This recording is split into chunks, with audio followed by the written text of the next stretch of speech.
আসসালামু আলাইকুম। জসিন্তা জিনিয়া স্বাগত জানাচ্ছি এনটিভির সন্ধ্যার খবরে। ক্রাউন সিমেন্ট শিরোনাম দেখছিলেন, এবার পুরো খবর। এখন জন্ম সনদ দিয়ে খোলো বিকাশ স্টুডেন্ট অ্যাকাউন্ট। নিজের বিকাশ নিজে কর। 2 সপ্তাহের ব্যবধানে আবারও রাষ্ট্রীয় সফরে ভারতে গেছেন প্রধানমন্ত্রী শেখ হাসিনা। মোদির নেতৃত্বাধীন জোটের টানা তৃতীয়বার সরকার গঠনের পর ভারতে কোনো সরকার প্রধানের এটি প্রথম দ্বিপাক্ষিক সফর।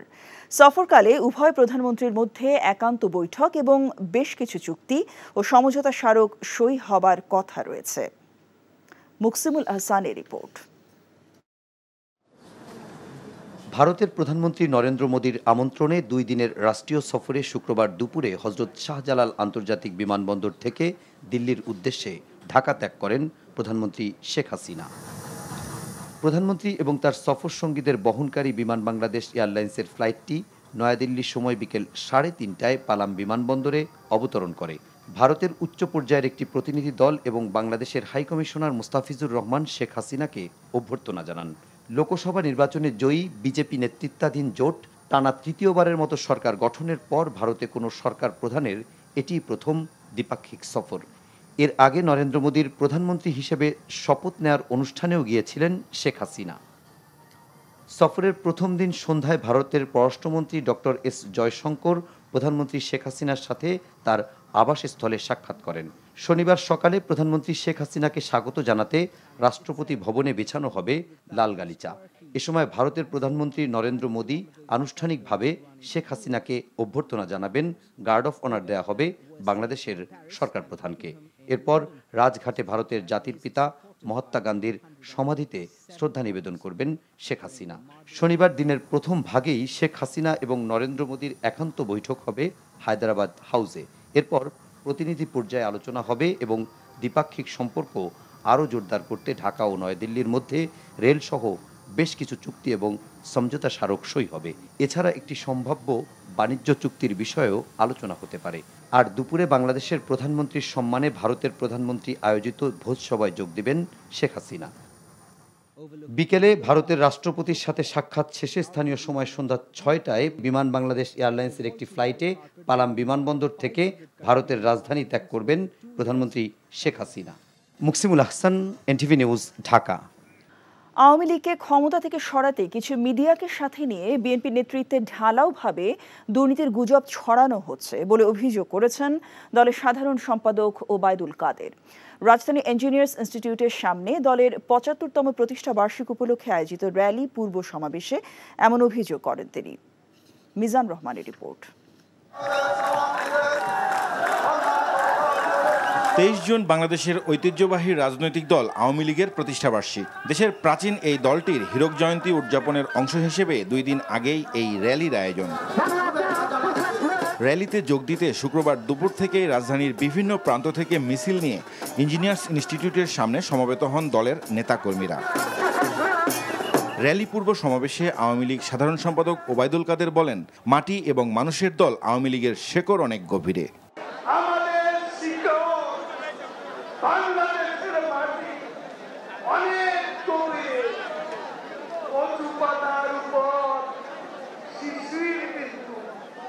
আওয়ামী লীগ না একটু টোকা লাগলেই পড়ে যাবে, আন্দোলন করবে। 28শে অক্টোবরের মতো পালিয়ে যাবেন না তো। সমসাময়িক রাজনীতি প্রসঙ্গে তিনি বলেন, আন্দোলনে ব্যর্থ হয়ে মিথ্যাচার আর ষড়যন্ত্রের মাধ্যমে সরকার পতনের অলীক স্বপ্ন দেখছে বিএনপি। সতর্ক থাকবেন, ফখরুলরা আজকে গুজব ছড়াচ্ছে, আজকে আমাদেরকে দুর্নীতিবাজ বানানো চক্রান্ত করছে কিছু কিছু মিডিয়া। আজকে সেই অপপ্রচারে নেমেছে। এটা আওয়ামী লীগকে হটানোর জন্য এর ষড়যন্ত্র কি, সেটা আমাদের ভেবে দেখতে হবে। সংক্ষিপ্ত সমাবেশ শেষে রাজধানীর ইঞ্জিনিয়ার্স ইনস্টিটিউশনের সামনে থেকে শুরু হয় আনন্দ র্যালি। ব্যানার ফেস্টুন হাতে নিয়ে নানা রং বেরঙের সাজে র্যালিতে অংশ নেন নেতাকর্মীরা।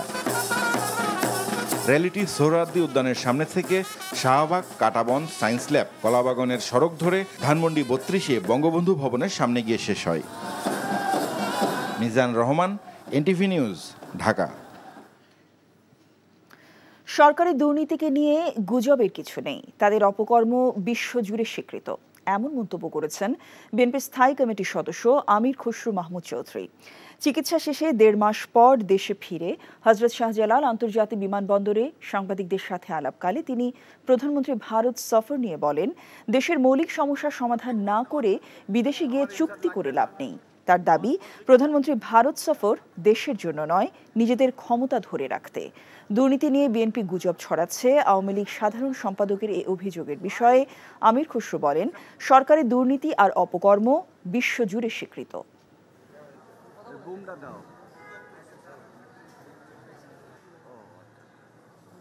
গুজবের তো কিছু নাই, বাংলাদেশের দুর্নীতি এখন বিশ্বখ্যাত। দেশে যেরকম জনগণের কাছে দুর্নীতির বিষয়টা দিনের আলোর মতো পরিষ্কার, এটা বিশ্বখ্যাত বাংলাদেশের দুর্নীতি। আন্দোলন চলছে, আন্দোলন তো বন্ধ হয়নি, কারণ দেশের কিছুই পরিবর্তন হয়নি। এখনও স্বৈরাচার ফ্যাসিস্ট সরকার বসে আছে, এখনও দেশে লুটপাট চলছে, এখনও জনগণের ভোটাধিকার ফিরে পায়নি, আইনের শাসন ফিরে পায়নি, জীবনের নিরাপত্তা ফিরে পায়নি। এই সমস্ত মৌলিক সমস্যার সমাধান না করে দেশে দেশে ঘুরে চুক্তি সই করলে বাংলাদেশের সমস্যার সমাধান হবে। এখন জন্ম সনদ দিয়ে খোলো বিকাশ স্টুডেন্ট অ্যাকাউন্ট। নিজের বিকাশ নিজে কর। পবিত্র হজ পালন শেষে প্রথম ফিরতি ফ্লাইটে দেশে ফিরেছেন ৪১৭ জন যাত্রী। শুক্রবার ভোরে বিমান বাংলাদেশ এয়ারলাইন্সের ফ্লাইটে হযরত শাহজালাল আন্তর্জাতিক বিমানবন্দরে অবতরণ করে তাঁরা। এবছর বাংলাদেশ থেকে সরকারি হজযাত্রীর কোটা ছিল ৪,৫৬২ ও বেসরকারি হজযাত্রীর কোটা ৮০,৬৯৫ জন। ৯ মে থেকে ১২ জুন পর্যন্ত সৌদি আরব যাওয়ার ফ্লাইট পরিচালিত হয়েছে ২১৮টি। বিমান বাংলাদেশ এয়ারলাইন্স পরিচালিত ফ্লাইট সংখ্যা ১০৬টি, সৌদি এয়ারলাইন্স পরিচালিত ফ্লাইট ৭৫টি ও ফ্লাইনাস এয়ারলাইন্স পরিচালিত ফ্লাইট ৩৭টি। এসব ফ্লাইটে সর্বমোট ৮৫,২২৫ হজযাত্রী সৌদি আরবে যান। পর্যায়ক্রমে ফিরতি ফ্লাইটে দেশে ফিরবেন হাজিগণ। বাজারে বেশিরভাগ সবজির দাম কিছুটা কম থাকলেও কাঁচা মরিচ বিক্রি হচ্ছে ২৪০ থেকে ২৬০ টাকা দরে। রাজধানী কারওয়ান বাজার ঘুরে এমন দাম জানা যায়। তবে পাড়া মহল্লায় বাজারে দাম আরও বেশি। ব্রয়লার মুরগি বিক্রি হচ্ছে ১৮০ টাকা কেজি দরে, সোনালী মুরগির দাম ৩২০ টাকা। বাজার থেকে ক্রেতাদের পেঁয়াজ কিনতে হচ্ছে ৯০ টাকা কেজি দরে, রসুনের দাম ২২০ টাকা। এদিকে সবজির মধ্যে ঢেঁড়স, পটল বিক্রি হচ্ছে ২৫ থেকে ৩০ টাকা কেজি দরে, তবে আমদানি করা গাজরের দাম ১৪০ টাকা। শসার দাম ১৫০ থেকে ১৬০ টাকা কেজি প্রতি। ক্রেতা বিক্রেতারা জানিয়েছেন, বাজারে এখন সবচেয়ে বেশি দাম কাঁচা মরিচ, গাজর, শসা ও ধনেপাতার দাম। পোয়া নিতেছে ৬০ টাকা। ধনিয়ার দাম বেশি, শসার দাম বেশি, কাঁচা মাছের দাম বেশি। কোন জিনিসের দাম কম নাই, লেবু হইলো ৪০ টাকা ৫০ টাকা ডজন। কোন জিনিসের দাম কম আছে এটা কোন? সাবেক পুলিশ প্রধান বেনজির আহমেদ ও ডিএমপির সাবেক কমিশনার আসাদুজ্জামান মিয়ার অবৈধ সম্পদের খবর গণমাধ্যমে প্রকাশকে উদ্দেশ্য প্রণোদিত, মানহানিকর ও নেতিবাচক বলে দাবি করেছে পুলিশ সার্ভিস অ্যাসোসিয়েশন। সাবেক ২ পুলিশ কর্মকর্তার বিরুদ্ধে বিভিন্ন গণমাধ্যমে সংবাদ প্রকাশের প্রেক্ষিতে শুক্রবার পুলিশ সার্ভিস অ্যাসোসিয়েশনের পক্ষ থেকে এক প্রতিবাদ লিপিতে পুলিশের সাবেক ও বর্তমান সদস্যদের নিয়ে প্রচারিত সংবাদকে অতিরঞ্জিত বলে দাবি করা হয়। এ ধরনের প্রতিবেদন না করার পাশাপাশি ভবিষ্যতে পুলিশ বাহিনী সম্পর্কে প্রতিবেদন প্রকাশের ক্ষেত্রে অধিকতর সতর্কতা অবলম্বন ও সাংবাদিকতা নীতিমালা যথাযথভাবে অনুসরণের অনুরোধও জানানো হয় বিজ্ঞপ্তিতে। এই ছিল সন্ধ্যার খবরে। এই খবরের ভিডিও সহ আপডেট জানতে ভিজিট করুন NTV অনলাইন www.ntvbd.com। এছাড়াও NTV জনপ্রিয় সব অনুষ্ঠান ও খবরের আপডেট জানতে ভিজিট করুন আমাদের ইউটিউব ভেরিফাইড ফেসবুক পেজ। রাত 10:30টায় রাতের খবর দেখার আমন্ত্রণ জানিয়ে শেষ করছি। সবাইকে ধন্যবাদ।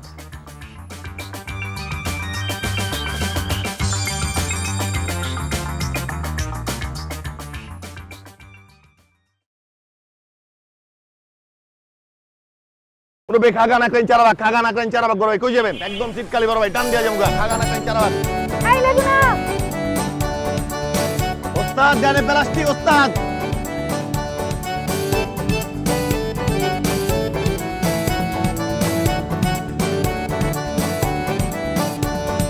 আপনার বান্ধবী আসেনি আজকে? না, কেন রে লাগবে? গেল কই? হে পৃথিবী, তুমি আমাকে ক্ষমা করে দিও। কইছি না বাপ তুইলা কথা কবি না, কইছি না একবার কলিজার টাইন আছে।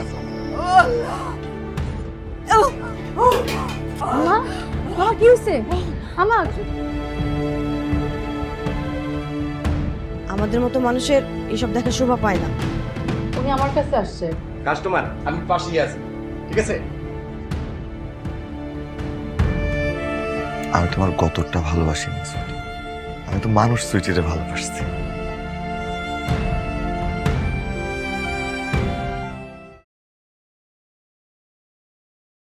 এখন জন্ম সনদ দিয়ে খোলো বিকাশ স্টুডেন্ট অ্যাকাউন্ট। নিজের বিকাশ নিজে কর।